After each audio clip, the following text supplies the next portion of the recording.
வணக்கம். ஒரு கிரகத்துக்கு 7ஆம் பார்வை வலு அதிகமா, சிறப்பு பார்வை வலு அதிகமா பற்றி இந்த பதிவில் பார்க்கலாங்க. அதாவது ஒரு சில கிரகங்களுக்கு பாருங்க சிறப்பு பார்வை நம்ம முன்னோர்கள் கொடுத்துருக்காங்க.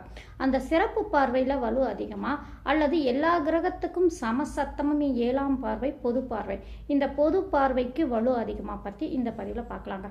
பொதுவாக பாருங்க, சிறப்பு பார்வைக்கு விட வலு அதிகம் எது அப்படின்னு எடுத்துக்கிட்டான்னா சமசத்தமமாய் பார்க்கக்கூடிய 7ஆம் பார்வைக்கே வலு அதிகங்க.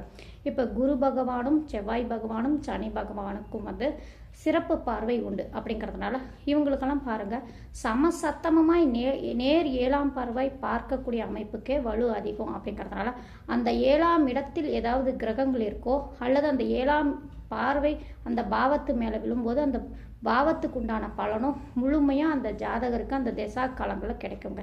சரிங்களா? 7ஆம் பார்வைக்கே வலு அதிகம். நன்றி, வணக்கம்.